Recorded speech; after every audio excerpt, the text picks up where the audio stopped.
Hello Ganesha. हाँ बोलो माँ। कहाँ हो बेटा?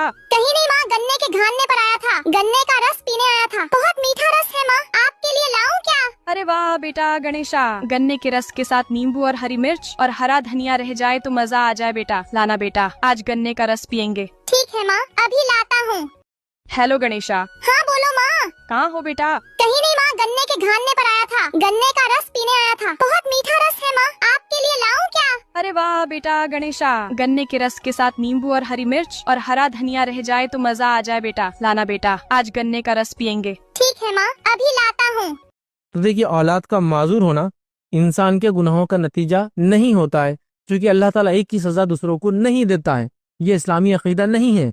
दुनिया की कुछ मज़ाहिब है जिसमें अकीदा ये है कि आदम ने गुनाह किया तो उसकी सजा एक बाद में आने वाले शख्स को मिली, जिसके नतीजे में अल्लाह ने लोगों को माफ कर दिया। हमारा वो अकीदा नहीं है। हम नहीं मानते कि किसी के गुनाह की सजा कोई भुगतेगा। तो माँ बाप के गुनाह की सजा बच्चा क्यों भुगतेगा? उसका क्या दखल? हाँ, माँ बाप ने गुनाह किया, बच्चा बालिग था, बच्चे ने पार्टिसिपेट किया गुनाह में, अब दोनों बराबर हो गए फिर तो।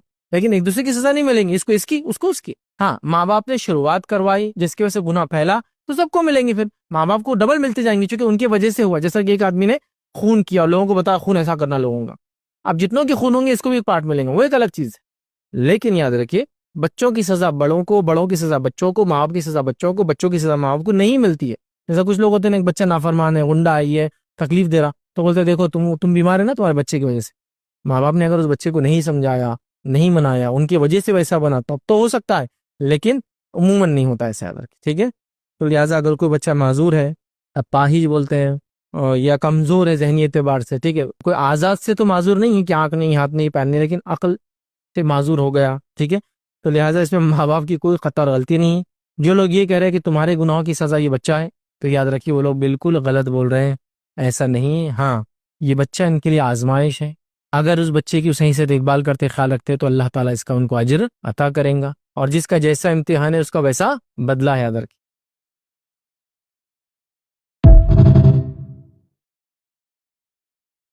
हेलो गणेशा। हाँ बोलो माँ। कहाँ हो बेटा?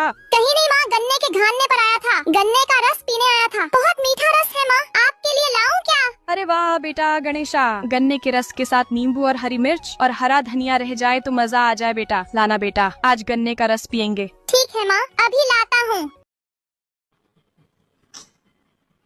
Hello hello hello. ख्वाबों से ख्वाबों का मुकद्दर, ख्वाबों से ख्वाबों का सवाल। इस्तिखारा इस्तिखारा इस्तिखारा सच्चा होता है, इस्तिखारा झूठा होता है। ख्वाब का ज़रिया क्या होता है, ख्वाब का मतलब क्या होता है, इस्तिखारा में क्या सच होता है, इस्तिखारा में क्या झूठ होता है, इस्तिखारा करने से ख्वाब, सच्चे ख्वाब कैसे बदले जाते हैं, और सच्चे ख्वाबों का मतलब कैसा समझा जाता है। इस्तिखारा करने से ख्वाब में लड़का लड़की की शादी का सही असर कैसा दिखता है, और बच्चे पैदा होने का, प्रेगनेंसी का असर कैसा दिखता है। ख्वाब के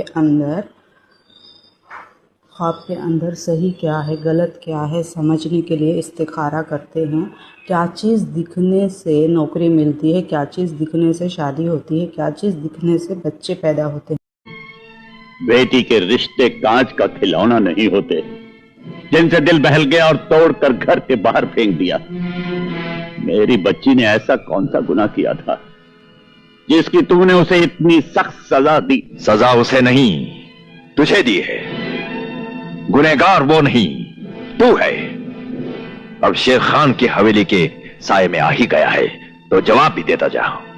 मेरा दादा आसिफ खान, परदादा गुल खान और चाचा शाहरुख खान, इनमें से कौन है जिसे तू नहीं जानता?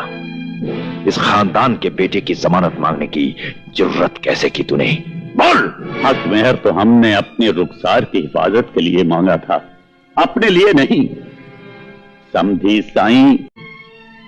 क्या आपको पता है कि अब रमजान बहुत करीब है? आप सल्लल्लाहु अलैहि वसल्लम ने फरमाया कि रमजान की पहली रात में जन्नत के दरवाजे खोल दिए जाते हैं और जहन्नम के दरवाजे बंद कर दिए जाते हैं और शैतानों को जंजीरों में बांध दिया जाता है। और रमजान की हर रात एक लिस्ट तैयार की जाती है जिसमें उन लोगों के नाम होते हैं जिन्हें जहन्नम से बचा लिया जाता है। तो ऐसी 2 दुआएं हैं जिन्हें पढ़ने से इंशाल्लाह उस लिस्ट में हमारा नाम भी आ जाएगा। लेकिन उससे पहले कॉमेंट में सुभान अल्लाह जरूर लिखें ताकि आपको डबल सवाब मिले। दुआ है, अल्लाहुम्मा इन्नका अफ़ुव्वुन करीम, तुहिब्बुल अफ़्व फ़अफ़्वु अन्ना और अल्लाहुम्मा अज़िरनी मिनन्नार। तो इस दुआ को उस शख्स के साथ जरूर शेयर करें जिसे आप चाहते हैं कि उसका नाम भी उस लिस्ट में शामिल हो जाए। क्या आपको पता है कि अब रमजान बहुत करीब है? आप सल्लल्लाहु अलैहि वसल्लम ने फरमाया कि रमजान की पहली रात में जन्नत के दरवाजे खोल दिए जाते हैं और जहन्नम के दरवाजे बंद कर दिए जाते हैं और शैतानों को जंजीरों में बांध दिया जाता है। और रमजान की हर रात एक लिस्ट तैयार की जाती है जिसमें उन लोगों के नाम होते हैं जिन्हें जहन्नम से बचा लिया जाता है। तो ऐसी 2 दुआएं हैं जिन्हें पढ़ने से इंशाअल्लाह उस लिस्ट में हमारा नाम भी आ जाएगा। लेकिन उससे पहले कॉमेंट में सुभान अल्लाह जरूर लिखें ताकि आपको डबल सवाब मिले। दुआ है अल्लाहुम्मा इन्नका अफ़्वुन करीम तुहिब्बुल अफ़्व फ़अफ़्वु। तो देखिए, औलाद का माजूर होना इंसान के गुनाहों का नतीजा नहीं होता है, क्योंकि अल्लाह ताला एक की सजा दूसरों को नहीं देता है। ये इस्लामी अकीदा नहीं है। दुनिया की कुछ मज़ाहिब है जिसमें अकीदा ये है कि आदम ने गुनाह किया तो उसकी सजा एक बाद में आने वाले शख्स को मिली, जिसके नतीजे में अल्लाह ने लोगों को माफ़ कर दिया। हमारा वो अकीदा नहीं है। हम नहीं मानते कि किसी के गुनाह की सजा कोई भुगतेगा। तो माँ बाप के गुनाह की सजा बच्चा क्यों भुगतेगा? उसका क्या दखल? हाँ, माँ बाप ने गुनाह किया, बच्चा बालिग था, बच्चे ने पार्टिसिपेट किया गुनाह में, अब दोनों बराबर हो गए फिर तो। लेकिन एक दूसरे की सजा नहीं मिलेंगी, इसको इसकी उसको उसकी। हाँ, माँ बाप ने शुरुआत करवाई जिसकी वजह से गुनाह फैला तो सबको मिलेंगी, फिर माँ बाप को डबल मिलते जाएंगे क्योंकि उनकी वजह से हुआ। जैसा कि एक आदमी ने खून किया, लोगों को बताया खून ऐसा करना लोगों का, अब जितनों के खून होंगे इसको भी एक पार्ट मिलेंगे, वो एक अलग चीज है। लेकिन याद रखिए, बच्चों की सजा बड़ों को, बड़ों की सजा बच्चों को, माँ बाप की सजा बच्चों। हेलो गणेशा। हाँ बोलो माँ। कहाँ हो बेटा? कहीं नहीं माँ, गन्ने के घानने पर आया था, गन्ने का रस पीने आया था। बहुत मीठा रस है माँ, आपके लिए लाऊं क्या? अरे वाह बेटा गणेशा, गन्ने के रस के साथ नींबू और हरी मिर्च और हरा धनिया रह जाए तो मजा आ जाए बेटा। लाना बेटा, आज गन्ने का रस पियेंगे। ठीक है माँ, अभी लाता हूँ। बेटी के रिश्ते कांच का खिलौना नहीं होते जिनसे दिल बहल गया और तोड़कर घर के बाहर फेंक दिया। मेरी बच्ची ने ऐसा कौन सा गुनाह किया था जिसकी तुमने उसे इतनी सख्त सजा दी? सजा उसे नहीं, तुझे दी है। गुनहगार वो नहीं, तू है। अब शेर खान की हवेली के साये में आ ही गया है, तो जवाब भी। हेलो गणेशा। हाँ बोलो माँ। कहाँ हो बेटा? कहीं नहीं माँ, गन्ने के घानने पर आया था, गन्ने का रस पीने आया था। बहुत मीठा रस है माँ, आपके लिए लाऊं क्या? अरे वाह बेटा गणेशा, गन्ने के रस के साथ नींबू और हरी मिर्च और हरा धनिया रह जाए तो मजा आ जाए बेटा। लाना बेटा, आज गन्ने का रस पियेंगे। ठीक है माँ, अभी लाता हूँ। మా నాన్నగారు మగాళ్ళతోటి మాట్లాడొద్దని చెప్పారు. మగాళ్ళతో మాట్లాడకూడదన్నారు కానీ ఊకలో ఈకలంటాడు, ఈయనతో మాట్లాడచ్చు. ఇంకే అటెండెన్స్ ఆఫ్ చేద్దాం.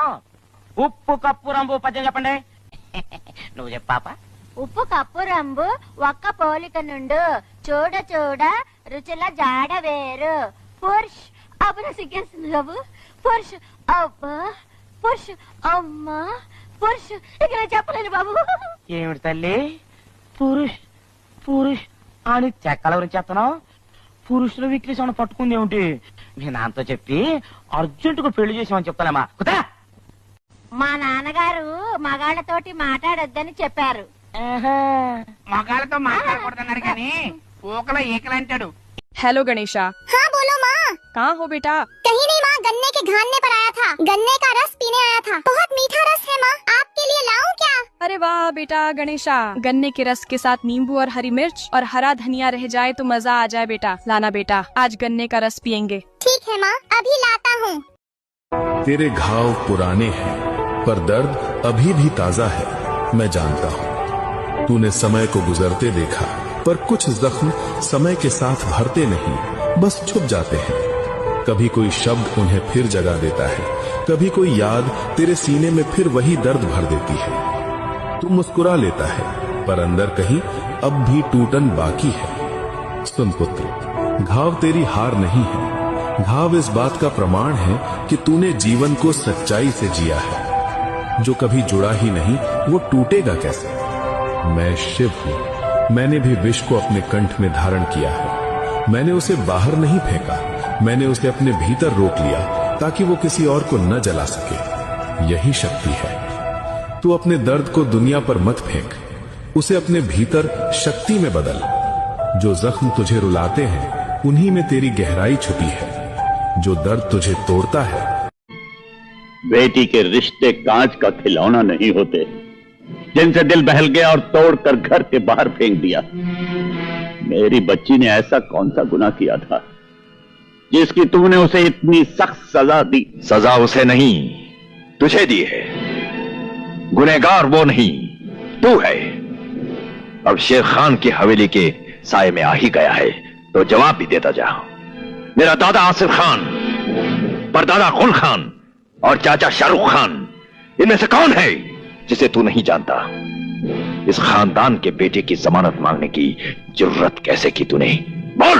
हक मेहर तो हमने अपने रुखसार की हिफाजत के लिए मांगा था, अपने लिए नहीं। समझी साईं, बेटी के रिश्ते कांच का खिलौना नहीं होते जिनसे दिल बहल गया और तोड़कर घर के बाहर फेंक दिया।